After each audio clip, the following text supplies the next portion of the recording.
दिल्ली से कुछ ही दूरी पर उत्तर प्रदेश में एक जगह है शामली। और इसी शामली से एक ऐसी खबर सामने आई है कि सोच से परे की चीज़ है कि क्या वाकई कोई इंसान ऐसा भी कर सकता है। हालांकि ये बड़े बेमाने चीज़ें हैं, या ये जो बात खुद ही कह रहा हूँ खुद को ही अटपटा लग रहा है, क्योंकि ऐसा वैसा जैसा सब तरह का हो चुका है। हर चीज़ क्राइम में होती रहती है। हर बार नए नए क्राइम जो हमारे सामने आते हैं वो चौंका कर निकल जाते हैं। इसी शामली में एक परिवार रहा करता था। ये परिवार फारूक का था। फारूक एक गरीब घर का लड़का जो शादियों में या फिर होटलों में रोटी बनाने का काम किया करता था। 18 साल पहले फारूक की शादी होती है पड़ोस के गांव की एक लड़की से। उसका नाम ताहिरा। शादी के बाद सब कुछ ठीक चल रहा है। फिर दोनों के 5 बच्चे होते हैं, 3 बेटियां और 2 बेटे। और अब बड़ी बेटी की उम्र इस वक्त 14 साल, सबसे जो छोटा बेटा उसकी उम्र 6 साल है। घर की माली हालत उतनी अच्छी नहीं, क्योंकि वो रोटी बनाने का काम करता, जो भी पैसे मिलते उससे ठीक से गुजर बसर नहीं हो रहा था। पैसे की तंगहाली इतनी थी कि बच्चे के स्कूल के फीस भी भरना मुश्किल था। तो कुछ वक्त से सारे बच्चे स्कूल भी नहीं जा रहे थे। जो बड़ी बेटियां जाती थीं या 2 बेटे भी जाते थे। कुल 5 बच्चों में 3 बेटी और 2 बेटे थे, फारूक और ताहिरा के। लेकिन फिर भी जिंदगी कट रही थी। तभी अचानक इसी महीने दिसंबर के पहले हफ्ते में एक रोज ताहिरा और उसकी 2 बेटियां, एक 14 साल की और दूसरी 7 साल की, माँ और 2 बेटियां तीनों गायब हो जाती हैं। अब बाकी घर में बचे 3 बच्चे वो पूछते हैं अपने पापा यानी कि फारूक से कि मम्मी और हमारी दोनों बहनें कहाँ हैं। तो फारूक कहता है कि वो अपने मायके चली गई है, अपने घर यानी तुम्हारे नाना नानी के घर। अब बच्चे छोटे, जो बाप ने कहा उन्होंने मान लिया। करीब 5-6 दिन बीत जाते हैं। 5-6 दिन तक न ताहिरा घर लौटती ना उसकी दोनों बेटी।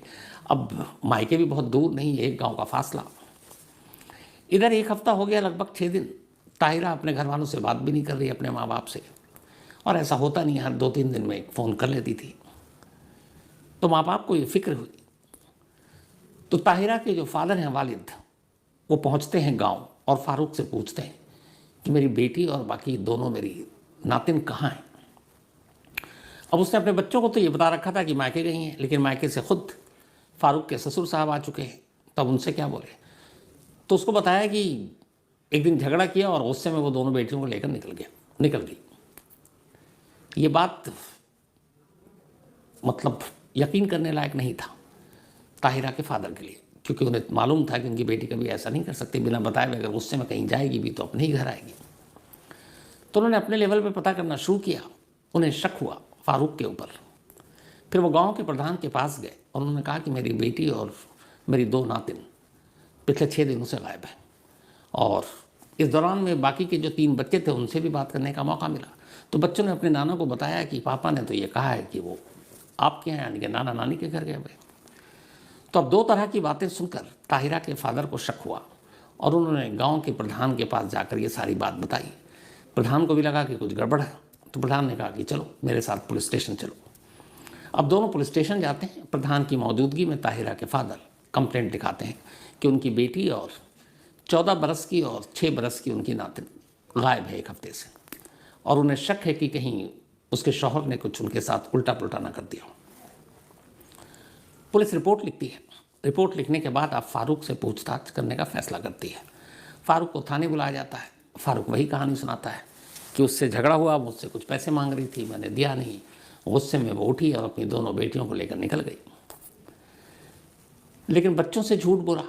पुलिस ने क्रॉस चेक किया। फिर आखिरकार पुलिस ने अपने तरीके से फारूक से पूछताछ शुरू की। जब पूछताछ शुरू की तो फिर फारूक ने पुलिस वालों से कहा चलो मेरे साथ। और उसके बाद फारूक पुलिस के लोगों को लेकर अपने ही घर पहुंच गया।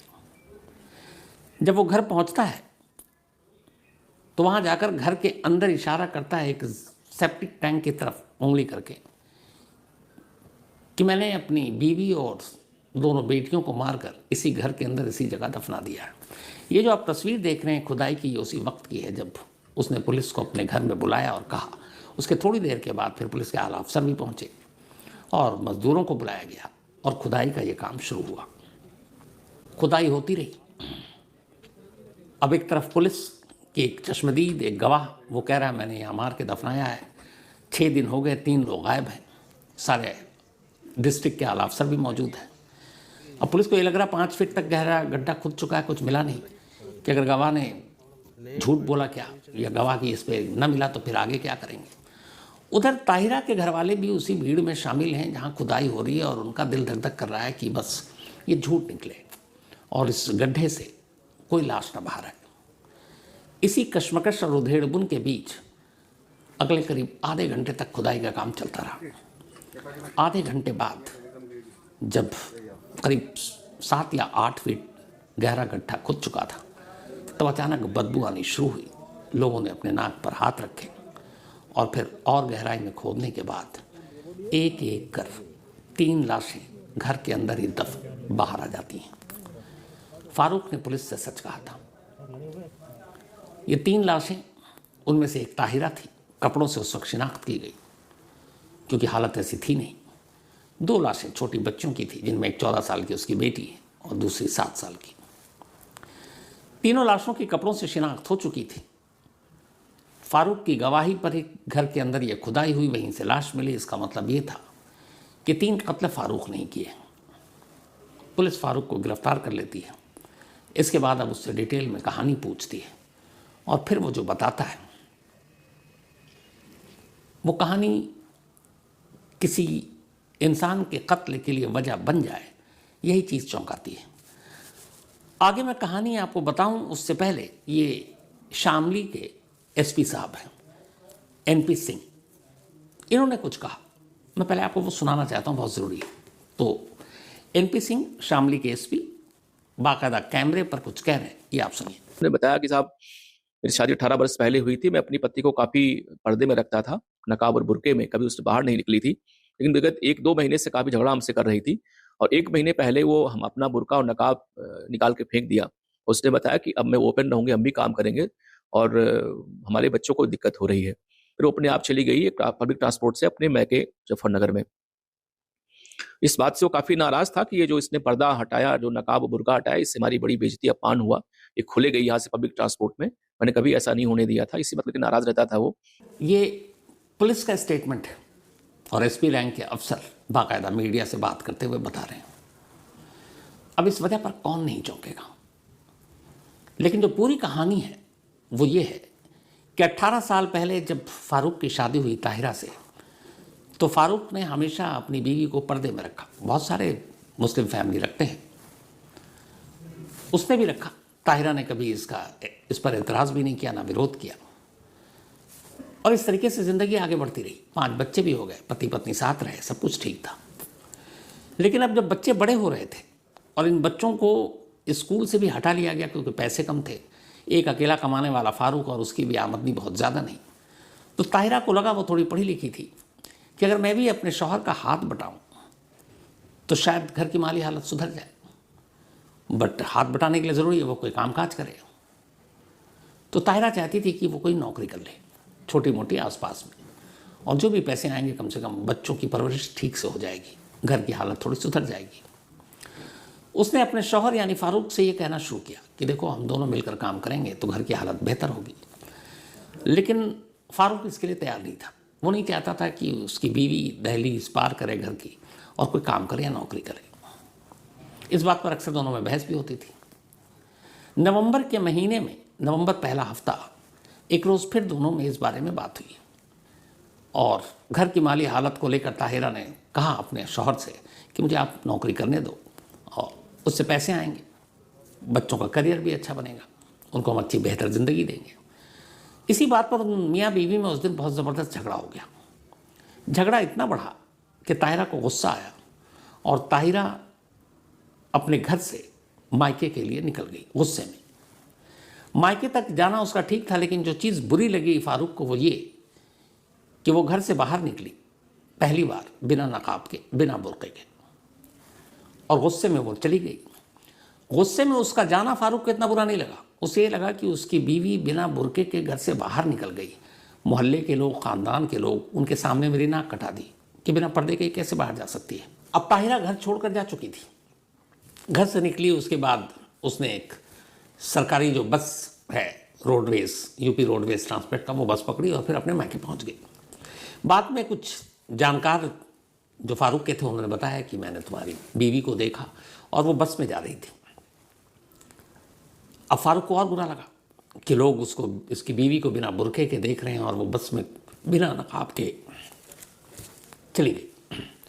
उसे लगा कि ताहिरा ने उसकी बेइज्जती की है, ख़ानदान में उसकी नाक कटवा दी, मोहल्ले में उसकी नाक कटवा दी, सिर्फ इसलिए क्योंकि उसने बुरका नहीं पहना। ये बात उसे बहुत बुरी लगी। अब वो सोचता रहा कि क्या करें। उधर ताहिरा मायके में लौट नहीं रही। महीना बीत गया, पूरे 1 महीने तक ताहिरा अपने मायके में रही। इधर 1 महीने तक फारूक ये सोचता रहा कि इस बेइज्जती का बदला कैसे लें, जो बेइज्जती उसने बुरका न पहनकर लोगों के सामने एक तरह से उसे बेइज्जत कर दिया। ये उसकी सोच थी। फिर आखिरकार उसने एक फैसला किया।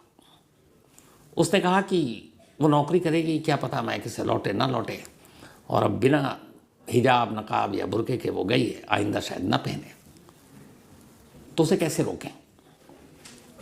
उसने खतरनाक फैसला किया।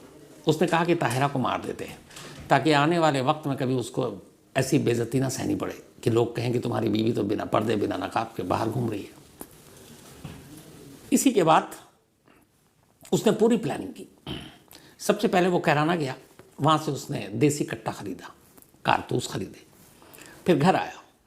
उसके घर में सेप्टिक टैंक बनना था। ये ताहिरा के मायके जाने से पहले की बात थी और थोड़ा सा गड्ढा हो चुका था। उसने उस गड्ढे को और गहरा किया। जब गड्ढा पूरा गहरा हो गया, मट्टी घर के अंदर ही रखी। इसके बाद वो पहुंचता है अपने ससुराल। ताहिरा उसको देखकर चौंक गई, लेकिन उसे अच्छा लगा कि चलो पति को अपनी गलती का एहसास हो गया, वो उसे लेने आया। और फारूक ने भी वहाँ जाकर कुछ इसी तरह का बर्ताव किया। उसने कहा ठीक है, जो तुम चाहती हो हम वैसे ही करेंगे, घर लौट चलो, बच्चे भी इंतज़ार कर रहे हैं। ताहिरा सारी चीज़ों से अनजान कि उसके पति ने, उसके शौहर ने क्या सोच रखा उसके बारे में, और खुशी खुशी वो अपने मायके से उसके साथ ससुराल आ गई। अब ससुराल आने के बाद घर में कट्टा, गोली सब तैयार है, गड्ढा खुला हुआ है, सिर्फ और सिर्फ फारूक को मारना है। लेकिन अगले 7 दिन तक उसकी हिम्मत नहीं होती कि वो अपनी बीवी को गोली मारे। हर दिन सोचता आज मारूं, फिर सोचता है रहने दूं, फिर सोचता बात करूं, और इसी उधेड़-बुन में 7 दिन निकल जाते हैं। फिर इन 7 दिनों में उसे लगता है कि नहीं, ये बदली नहीं है, ये पक्का नौकरी करेगी, ये पक्का फिर से बिना बुरके के बाहर जा सकती है। 8वें दिन उसने कहा नहीं, अब कोई कश्मकश नहीं, अब मुझे मारना है। इसके बाद 9 और 10 सितंबर की रात थी। बच्चे सब सो चुके थे, बच्चे के सोने का इंतज़ार कर रहा था। जब देर रात हुई तब इसने अपनी बीवी ताहिरा से कहा कि उसे चाय पीनी है। बीवी किचन में गई चाय बनाने के लिए। वो उसके पीछे गया, कट्टा साथ में था, पीछे से सर में बीवी को गोली मार दी। गोली लगते ही पहली ही गोली घातक थी। ताहिरा फर्श पर गिर पड़ी। लेकिन फारूक को अंदाज़ा नहीं था कि देसी कट्टे से गोली चलाने पर आवाज़ बहुत तेज़ आएगी। बीवी की लाश ज़मीन पर खून से लथपथ पड़ी हुई है, लेकिन गोली की आवाज़ रूम में सो रहे उसके बच्चों में से सबसे बड़ी बेटी के कान तक पहले पहुंची। बड़ी बेटी को लगा कि क्या हुआ। वो नींद में उठी, बाहर आई तो देखा किचन में उसकी माँ ज़मीन पर खून से लथपथ पड़ी है और उसके पापा के हाथ में एक बंदूक है। अब इसी दौरान फारूक की नज़र अपनी बड़ी बेटी पर पड़ गई। उसे लगा कि बेटी ने तो देख लिया, अब तो ये सबको बता देगी कि उसकी मम्मी को मैंने मारा है। बदले में पागल हुआ फारूक आगे पीछे कुछ नहीं सोचता, सिर्फ ये कि बेटी चश्मदीद बन गई है कत्ल की। वो भी अपनी बेटी के करीब जाता है और उसी देसी कट्टा से दूसरी गोली अपनी बेटी के सर में मार देता है। अब बड़ी बेटी भी वहीं गिर गई। इत्तेफाक से जब दूसरी बार गोली चली तो फिर कमरे में उसके सोए बच्चों तक उस गोली की आवाज़ पहुंची। इसके बाद जो उसकी सबसे छोटी बेटी थी, जिसकी उम्र 6 साल, वो गोली की आवाज़ के शोर से उसकी नींद खुल गई। जब नींद खुली तो उसने देखा कमरे में मम्मी नहीं है, बड़ी बहन भी नहीं है। वो बाहर निकलती है। जैसी बाहर आती है वो भी किचन के पास देखती है कि उसकी बड़ी दीदी, बड़ी बहन फर्श पर पड़ी है, ऐसा से खून बह रहा है, सामने माँ पड़ी है, खून बह रहा है, और उसके पापा हाथ में बंदूक लिए खड़े हैं।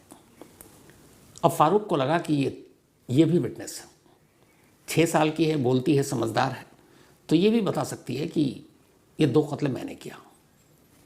तो उसे लगता कि नहीं, गवाह को छोड़ना नहीं चाहिए। 6 साल की अपनी छोटी सी बच्ची के सर पर वो तीसरी बार गोली चलाता है। बच्ची वहीं गिर जाती है। अब उसके सामने 3 लाश पड़ी थी, उसकी बीवी की, उसकी बड़ी बेटी की और सबसे छोटी बेटी की। इत्तेफाक से इन 3 गोलियों की आवाज़ बाकी उसी घर में सो रहे उसके 3 बच्चों के कानों तक नहीं पहुंची और वो तीनों सोए रहे। ये उनका नसीब था। अगर उनमें से किसी के भी कानों तक गोली की आवाज़ पहुंचती और कोई भी फिर कमरे से बाहर निकलता तो अगली गोली उसके सर में लगना तय था। लेकिन वो तीनों बच्चे इसलिए बच गए क्योंकि उनके कानों तक गोली की आवाज़ पहुंची नहीं, वो कमरे से बाहर आए नहीं, उसने अपने बाप की इस करतूत को देखा नहीं। इसके बाद खुद फारूक जाता है कमरे में ये देखने के लिए कि बच्चे जाग तो नहीं रहे, कहीं बच्चे ने देख लिया और छुपे तो नहीं है। पर वो अंदर जाकर चेक करता है, देखता है तीनों बच्चे बेखबर सो रहे हैं। उसे यकीन हो जाता है कि इन्हें कुछ पता नहीं। इसके बाद पहले से घर में गड्ढा तैयार, एक तरह से कब्र। एक एक कर बीवी और अपनी दोनों बेटियों की लाश को घर के अंदर उसी गड्ढे में वो डालता है, मट्टी वहीं बराबर में, उससे गड्ढे को भरता है और एक तरह से घर के अंदर एक कब्र में अपनी बीवी और 2 बेटियों को दफना देता है। फिर आराम से आकर कमरे में सो जाता है। सुबह हुई, बाकी के 3 बच्चे उठे, उन्होंने देखा माँ नहीं है, उन्होंने देखा कि 2 बहनें नहीं हैं। पापा से पूछा, उसने कहा वो दोनों नाना नानी के तीनों घर चले गए हैं। बच्चे मान ले, पापा है, झूठ तो बोलेंगे नहीं। और इस तरीके से 6 दिन बीत गए। लेकिन ताहिरा के फादर को शक हुआ कि घर पे वो फ़ोन नहीं कर रही। फिर वो पहुंचते हैं जो प्रधान है गांव के, फिर पुलिस तक, और इस तरीके से इस कत्लेआम का खुलासा होता है। जो अभी तक पुलिस को स्टेटमेंट दिया है फारूक ने, उसमें यही बार दोहराई गई है बात कि मेरी बीवी ने बुर्का नहीं पहना, नौकरी करना चाहती थी बाहर जाकर, और इससे मेरी बेइज्जती होती। आज के दौर में सोचिए, कोई ऐसा सोचे तो उसे क्या कहेंगे आप। और बोला बस इसी बेइज्जती का बदला लेने के लिए, इसी शर्मिंदगी से बचने के लिए मैंने अपनी बीवी को मार दिया। हालांकि दोनों बेटियों को मारना नहीं था, लेकिन वो दोनों जाग गई। उससे पूछा गया कि अगर बाकी बच्चे जाग जाते तो? उसने कहा उस रात मेरे सर पर ऐसा खून सवार था कि उस कमरे से जो भी बाहर आता मैं हर एक को मार देता, क्योंकि 3 कत्ल वो पहले कर चुका था। लेकिन बाकी 3 बच्चों की खुशनसीबी ये कि उनके कानों तक गोलियों की आवाज़ नहीं गई। फिलहाल फारूक पुलिस की हिरासत में है और पूरा शामली, उसके अपने घर वाले, उसके ससुराल वाले इस वजह को सुनकर दंग है कि कोई एक शख्स सिर्फ इसलिए कैसे अपनी बीवी और 2 बेटियों को मार सकता है। तो ये थी वो कहानी शामली की। अब बाकी पूछताछ हो रही है, जो भी इसमें नई चीज़ें आएंगी जल्दी वो भी सामने आ जाएगा, लेकिन अफसोसनाक है। तो खैर इस कहानी में आज इतना ही।